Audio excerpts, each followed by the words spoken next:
yeah, first time in America. This isn't your first time in America, is it?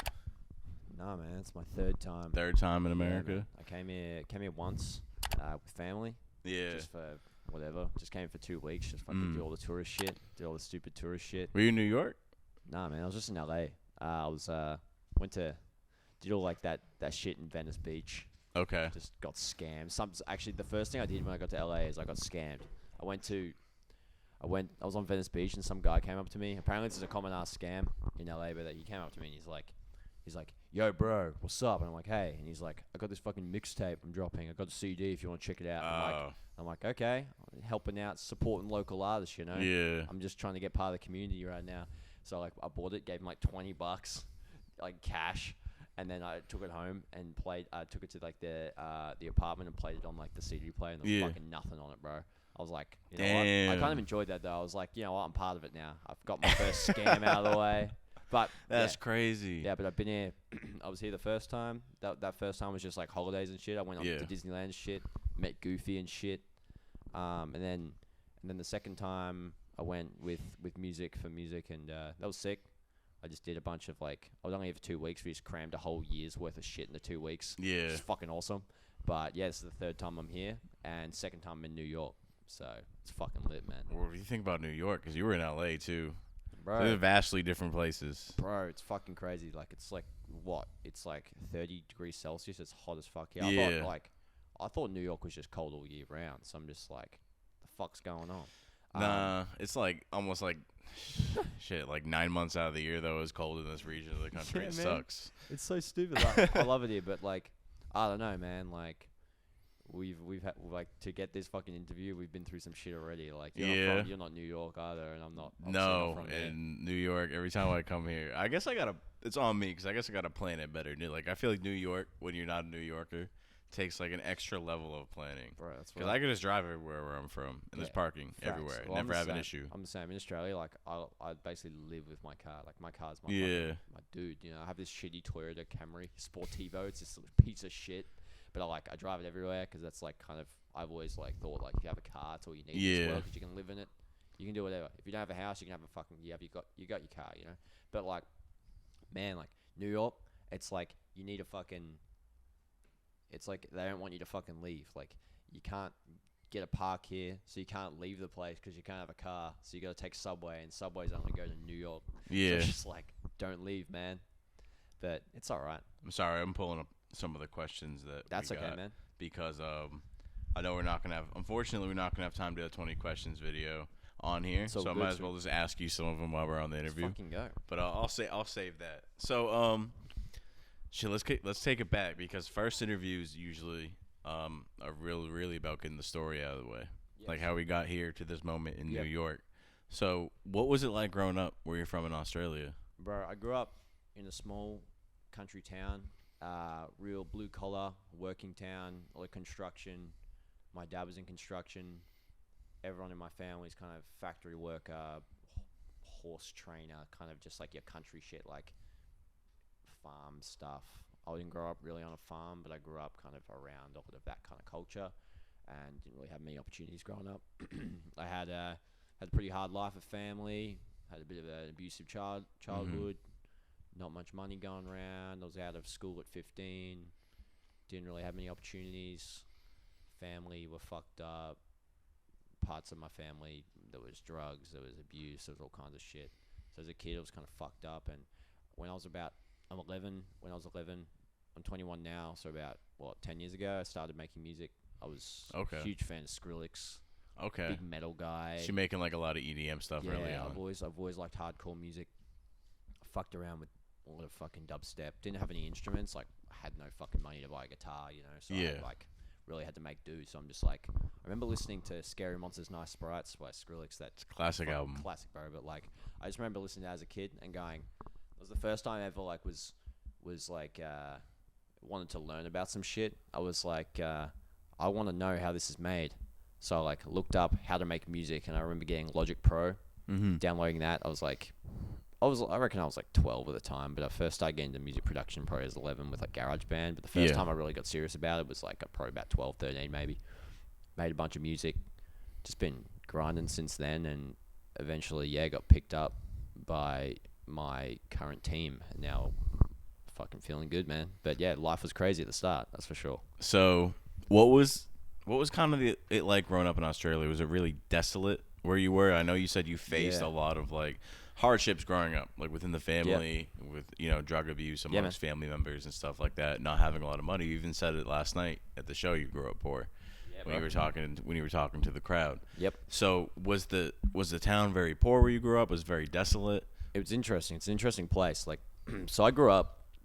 It's interesting. I lived a pretty interesting life. So the town I grew up in was a real religious town, very old school. You know how country towns go. Yeah. Like if you're, I don't know, like everywhere in America has these towns that are kind of haven't moved in time. They kind of stay the same. And for example, the only place you could find music or play music or get any exposure was like playing with a guitar at a pub, playing like fucking whatever, Horses, or like playing just a song, just some random ass song, playing like just playing some music everyone knows, like doing a cover of Adele or some shit in like a pub to like a bunch of like drunks or something. That's like the only exposure you do. Or there was like a wine and beer festival or something, or like a harvest festival. So like I knew from the start I needed to get, if I was to do like what I was put on this earth to do, like I always knew I wanted to do music, but if I had any chance at all, I had to fucking get out of my hometown and then get out of my country, because Australia's pretty like that through and through. Like Australia's great, but there's just like a ceiling. But so there wasn't really, growing up, there really wasn't much to do where you were bro, at. it was weird. Like there was like one place, like there was just like the town center. We always used to call it town. So it's like you want to go to town and hang out. It was kind of like I've talked to a lot of friends from England. There's a lot of places in England that are like that, where it's kind of like all you do is just fucking smoke weed, jack off, and do nothing all day. Yeah. So it's just like kind of how I feel about New Hampshire. Right. So you just like, you make your own fun, and I feel like there's a lot of cool shit that comes out of that, because you can make like a lot of people get creative. But yeah, man. Like for example, like it's crazy because I went, like the town was interesting. It was kind of backwards because my family, it was interesting. So like a lot of the worst off families like had this like front that they were doing okay. So there was a lot of drug abuse within this circle of families, and the family that I grew up with, I didn't have my dad in my life for a long time, not because he wasn't part of my life, but because he was kind of pushed out by the parental whatever system. Because it's like he was a great dad, but he was kind of parts of my family abused the system and kind of made it look like he was a shit guy, so he wasn't actually allowed in my life, which fucked me up a lot. But he was the whole reason that I got back on track. But that's another story. But yeah, growing up, it was interesting because my family, we had no money or anything like that, but we went to a nice school. It's very interesting because like I went home, had no food, but on the surface looked like I was going all right. It's very weird. So like I was going to this nice school, I was wearing like a nice shirt, and then I come home and I got no food. I'm eating fucking boiled potatoes for dinner between 2 slices of bread. Do you know what I mean? Yeah. And like it was kind of fucked up. So it was like, it was a weird thing because like I grew up and couldn't tell anyone I had any issues, or I had no like no excuses, or I had no like way to express it, because to everybody else, I'm no outlet. I'm like I'm a rich kid or some shit. Yeah. But I had nothing, man. It was like this front because my parents, my step parent and my mom at the time were having a real abusive relationship. Yeah. Drugs, all kinds of shit. I was surrounded by all sorts of fucked up shit, like mental health problems with family. Like I can't deal with that shit anymore. It just fucked me up, man. But like, yeah, bro, like growing up, I was just like, holy shit, like, is this what life is? Is it like you're supposed to pretend you're all G? Yeah. But everything's just fucked up, but I'm all good now. But like, man, it was crazy.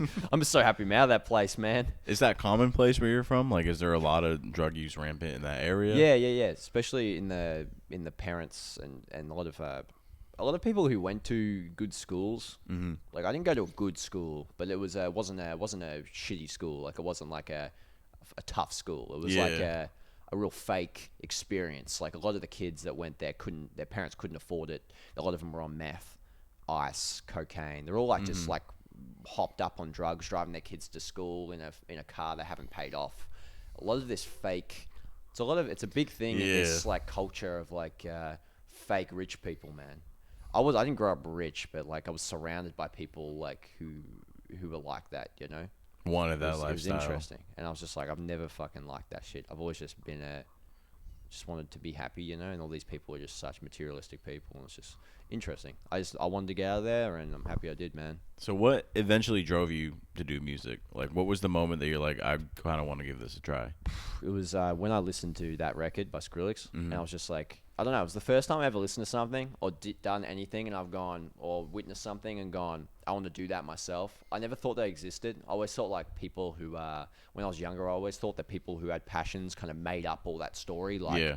oh yeah, and that's the moment where I wanted to become a skateboarder or something. It's like, yeah, bullshit. But like, but thinking back at it, like there is a decisive moment for a lot of people. Like for me, like I was listening to that record and I'm like, that's really sick. I want to know how that's made.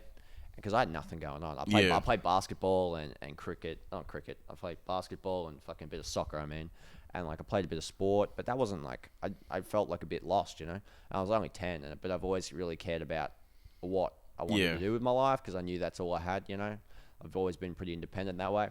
How did you come across that album? I remember it was huge at the time. I remember there was, like, a big... Like, it was YouTube. Okay. I remember it was a YouTube. I remember there's that one music video. I think it was one of the songs, the one that went "Call 911 now," whatever. Yeah. There was that song, and it had like the little girl, and she was doing the hand thing. But I remember thinking that was cool, and I was like, I want to make that. And that's literally it. I just made electronic music for the past like 8 years, and I've only just switched to rock. And what DAW did you use? You're using like FL Studio, Fruity bro, Loops? I was Logic Pro, Okay. starting Logic, and now I'm Ableton, just because I feel like it's a bit more easy on the workflow. And you're 10 or 11 at this point, so. How were you able to, download Logic on? Did you just download that shit on your computer one day, or did you just we had like crack a it? family, like a real old family computer, Okay. and I just fucking downloaded it. It was like this old Mac thing, Mm-hmm. and I downloaded it, and eventually I got my own laptop. And I did Okay. it, but I've always kind of been a computer guy, you know. I've always been like on a computer, you know. I like playing games. I used to play a lot of Minecraft as a kid. I don't play video games anymore, but I used to fuck around with my friends. Like that was like my thing, like escaping reality with like external media, you know, getting in the computer, like hanging out with friends outside of school. I never liked being at home, so I was just kind of like always like looking for the escape, you know. And music was the perfect one because it's the only thing like I had in life that was like, this is mine. No one can take this away from me. This is my stability in my life. And if I move house or if I get kicked out, I've got my fucking laptop. I've got my music. I got because it comes from the heart, you know, and that's like the one thing I've always had, you know. So it's the only thing that's kept me alive, really. Yeah. It's fucking lit. How did your sound evolve from there, bro? Like, so I feel like a lot of things.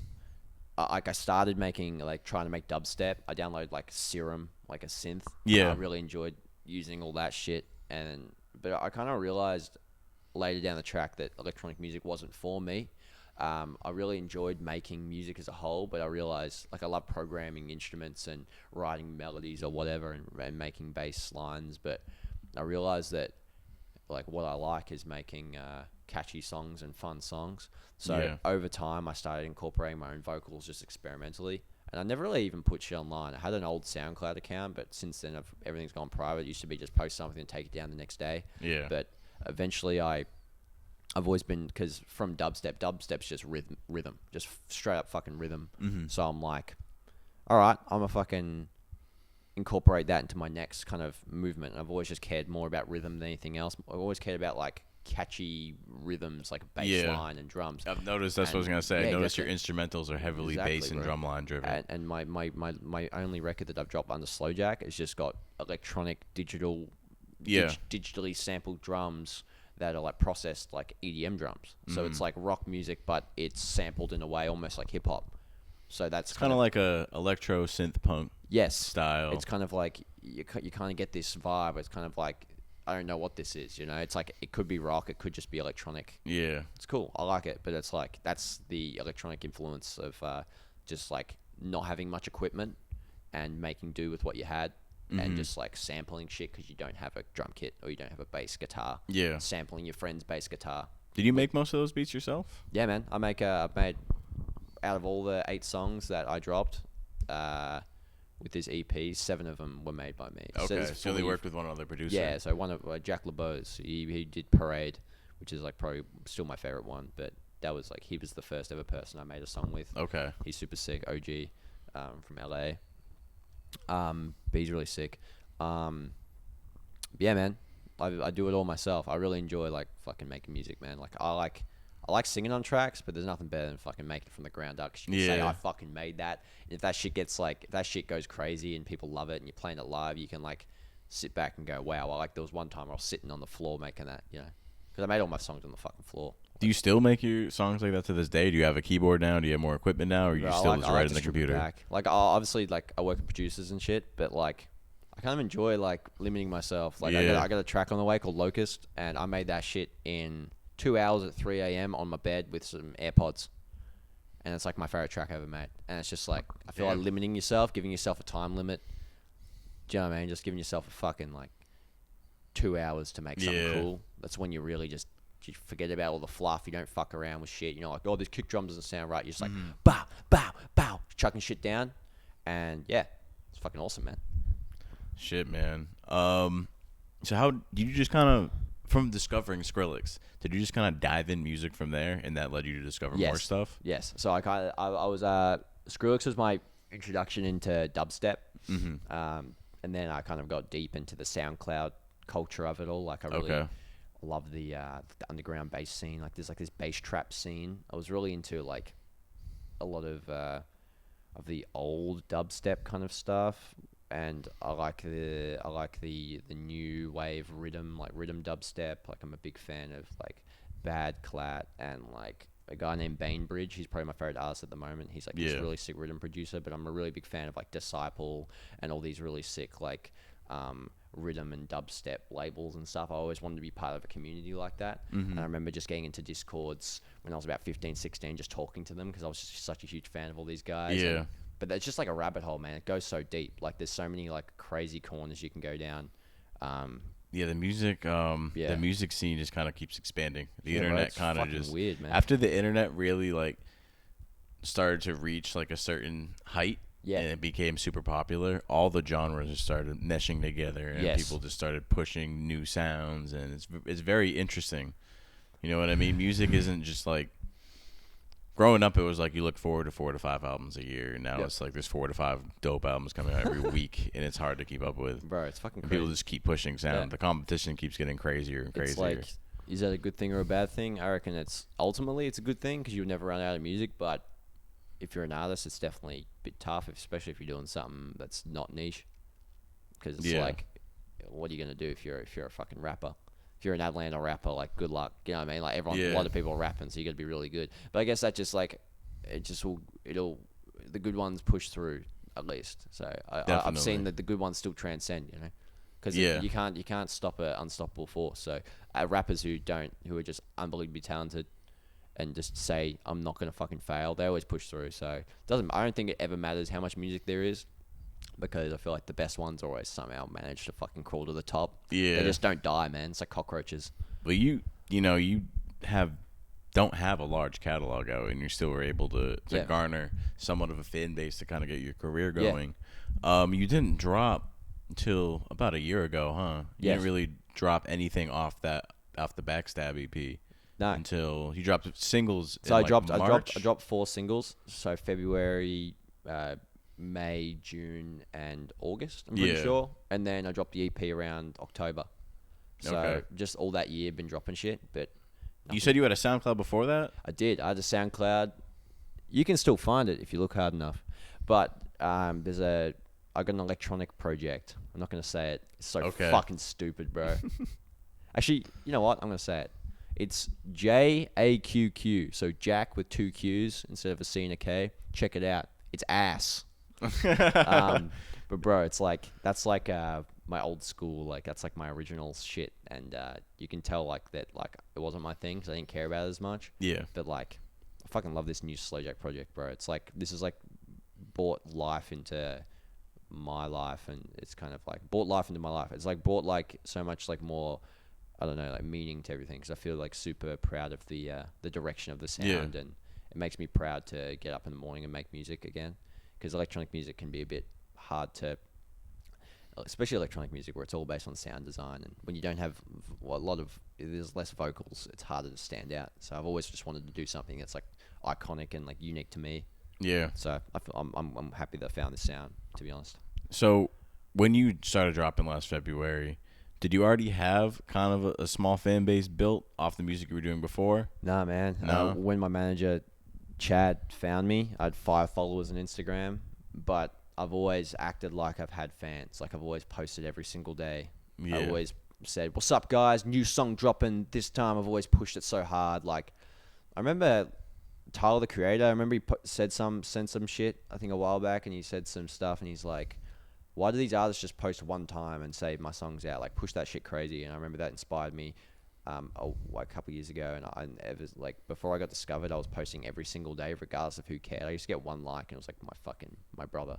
Yeah. So I get 1 like, but it was like I used to just push it really hard, push this aesthetic all the time. Mm-hmm. And my manager found me on Triple J Unearthed, which is just like a discovery platform in Australia, because he's really good at finding new music, and he really cares about finding new artists and developing young talent. Yeah. Anyway, he found my shit. It was super rough. One rough demo. Hit me up on Instagram. I had 5 followers, and it's crazy, man. It's just like, you know, if people like that didn't exist who just give you a chance, like, I wouldn't be here. Like, it was your management and your team able to help get you that initial push? Oh yeah, like they're more than management for me, because they're just like they've developed me, and they're like my good friends. All the guys on my team are just like my great friends, and we're all like family. Their dreams never die. Real sick, up and coming record label community. You can keep talking. I gotta reset. Yeah, the man, cameras you're good. Yeah, man. Well, you want me to keep talking? Yeah, you can keep going. All right. Nah, but this is like Dreams Never Die is a sick fucking indie label. They found me at in their kind of like a transitionary period for them. So it's this super interesting time where I was lucky to find them, and they were lucky to find me, and we all bonded over that. And bro, it's just been fucking up since then, and I just love being part of a small. Yeah. Like, I've always wanted to be somewhat independent. Like, I've never wanted to be like another fucking artist on a 1,000 artist roster on a fucking giant conglomerate feeding some billionaire. You know what I mean? Like, I've always wanted to do some fucking groundwork. Like, wanted to work with a fucking team who's like hungry, like some fucking dogs. You know what I mean? Yeah. Like, I've always cared about that. And I feel like if you're going to be doing music like this, if you're doing hard music, like if you're making heavy trap or you're making heavy rock, like that's all about like being like from the ground. Like, you got to be from the ground. You got to be on the ground. Like, you can't be sitting on fucking. Can't be on a record contract with a giant label. You got to at least have a start in like that brick, like down to earth kind of vibe. You got to have that community. So I feel like that's where people resonate too, because the music comes from a place of honesty and kind of like a down to earth vibe. But I'm living that too, you know, and I live that. So it's like a real authentic feel, and yeah, man, I feel like it's cool. But like, yeah, I was found with like literally no followers, no recognition. Like, that electronic project I had no like traction. It was just basically for fun. Yeah. That was just there. But your sound says it all, man. You got a real, you know, thanks, man. Really real attitude to your sound. Sick. And you know, it kind of shows in, you know, through your upbringing and how you kind of still get it out the mud to this day, and how you got it out the mud. Yep. How often do you tap into those experiences from when you were younger, when you're making and writing new music? A fair lot. Like, I don't tap into it. Like, all that stuff, like, I faced growing up still affects me today. Like, I'm still working through a lot of that fucking it's not problems easy. Dealing with that shit. So it's kind of like still present. So it's not hard to drive from it, because it's kind of a current issue, like dealing with, like, because my Backstab record's all about like all the shit that happened in my childhood, like me like being like addicted and like expecting like chaos in my life. So I do crazy shit. I used to do really crazy shit, like date fucking terrible people, or like fucking just like get on drugs, or just fuck around because I thought I deserved that, or you think that you fucking deserve that, you expect that out of life, so you bring on that kind of energy, so you stab yourself in the back, you backstab your own life, you like kneecap yourself because you feel like you deserve that. So that's a current thing that I deal with, you know, and so that's a current issue that I faced when I wrote that record. And with this new record, it's all about this new record that I'm working on. All these new singles are about like where I came from and where I am today, and the progression of being an abused child, like being a young boy, being fucked around. Not fucked, but like messed around. I wasn't fucked. I got you. I understood Listen, what you were saying. I wasn't fucked. But like, yeah, like being messed with as a kid, and like just like bashed as a kid or whatever, like how that can affect you as an adult, and going from that point of being like a insignificant and like sad person to being like a confident person, like that journey. It's called Locust, my whole new project that I'm working on. But yeah, man. Like that's like I love tapping into that fucking the past because that's like that's what makes people who they are. You know. No, definitely. So you think having those experiences when you were younger made it easier leaving in Australia now because you've been spending a lot of time in the States? Yeah, man. So do you think having those past makes it easier to seek better things?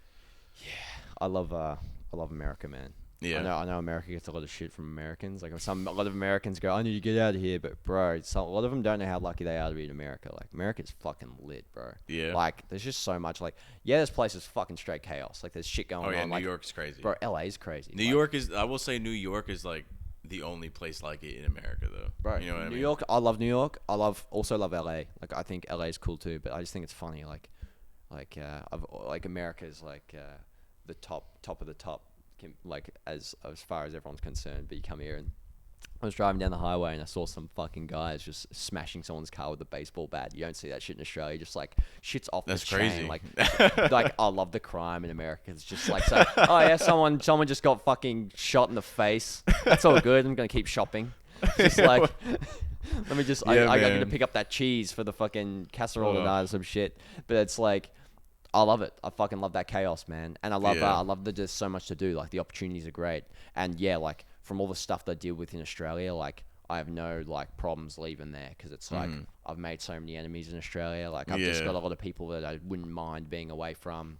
I find a lot of solitude in being with myself and the people I love, like my homes, my friends, my community. You know, so I don't care where I live as long as I'm happy and I'm doing what I like. So America's more of a home to me, and I've been here twice than Australia's ever been. But I love Australia, but nothing on Australia. But it's just that's how it is for me. Do you plan on moving out here eventually? Yeah, man. Yeah. Yeah. Like once I'm legally allowed to, like once I get my visa or whatever, I'm fucking here, man. What's your favorite place in America that you've been so far? I'm fucking with New York. Like I'm really loving this vibe. I like LA. I haven't been to too many places. I've only been to really just downtown LA. I'm staying in the Culver area in LA at the moment. I like Brooklyn. I like this area of New York as well. Like kind of like what's this area we're at? Like I think we're in the Manhattan area. Manhattan area. I kind of like this. I like the fucking like the night scene. I like it has a lot of things to do. I like how it never sleeps. Yeah. That's cool. Like Australia, everything closes at 8. Everything closes at 7. You don't really get to have a nightlife. Even the city, like, city's dead at night. Yeah. But you come here, it's just like, oh, we can get pizza at 3 a.m. It's like, okay, fuck yeah. Like things are open 24 hours. I don't know, like, that's just cool. I just think that's just cool. I think New York's the sickest place, but it's hard to get around. It's hard to exist so here. hard to get around. It's like they don't want any more people, it seems. It's like it's too bit full. But I like LA too. I like that kickback vibe of just sitting in the sun. I know it's been shit weather recently, but it's like the first shit weather in like 100 million years. But like LA's great too. I love the kickback kind of like sit outside kind of vibe. I fuck with that. I like it all really. I can't wait to check more places out. I want to go to Canada. I want to go like upstate New York.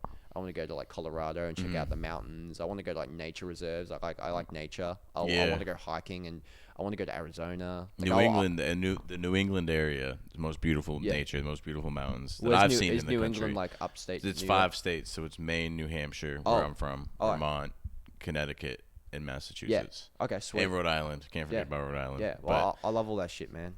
I want to go everywhere. Like I want to be able to go. I want to go to Grand Canyon. I want to go to like Niagara Falls, like all that tourist shit. But I want to just like. I want to go to some place that no one goes to in America, like no tourist goes to. I want to go check out some real cultural shit. Yeah. Like I've always wanted to like see what the Native Americans are up to, what the fuck they're doing, because they're fucking lit. Like I love that culture, you know. I love all that shit. You guys got some cool stuff here. I've met a lot of South American people. I want to go down to Mexico. I want to go to fucking. Yeah. I want to check that shit out. Because I've got so many friends here now who are from South America. Got family from South America.